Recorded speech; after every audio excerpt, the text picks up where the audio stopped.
So now tell me with that venture, how, in terms of now moving from research, from idea to research, and then really properly forming a business, how did you embark on that, and where was it located? What, what was sort of the strategy like? How?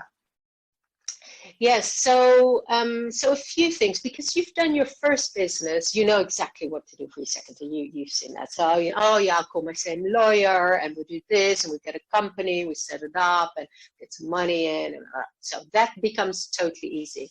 Next thing was, people have told me all the time, because my first venture was in the UK, and I did like that a lot. And then everyone told me from the Netherlands, oh, it's really good to set up a company in the Netherlands. So I was like, oh, I'll do this one in the Netherlands and see what that one's like. Will be interesting for me to work there, even though I was still living in France, but that was fine. So I set up the first company in the Netherlands, but for the first 2 years, we got going, we developed the product actually, so that went live, that went all well.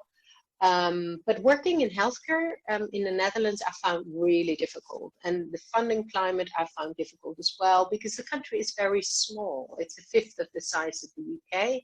So everything is a fifth of the size. You know, you have a fifth of the cancer patients, you have a fifth of the people working in health tech. But then health tech, which became my new field of expertise, because that's, I think, something that is either inherent to being an entrepreneur or inherent to me. I don't know, but you always want to learn.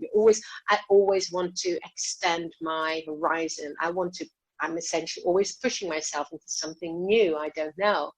So health tech was obviously done in the Netherlands, plenty of examples, but it's still a small community. And we're the only ones in our field, essentially, working in our field, in doing health data, having a business model also focused on fully anonymized user input that we can analyze to enrich research and to get better outcomes in the long term, was not something that worked well on the Dutch market. So I was frustrated, to be really honest, in the Netherlands.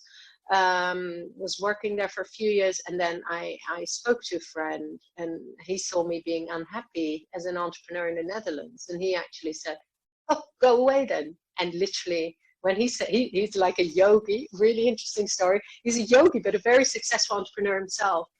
And he said, we sat down for about 2 hours at his office someday, and he said, if you're unhappy, just go. And I was like, you're right, I should just go back to the UK. So 2014, 15, I moved the company back to the UK, and since then I've never looked back. It was the right thing for me. For me, the UK is a good place to be when you want to set up a business, and I'm absolutely still of that opinion. It's I feel that there's a larger community. I know there is some red tape. Obviously, no one likes it, but I know the red tape.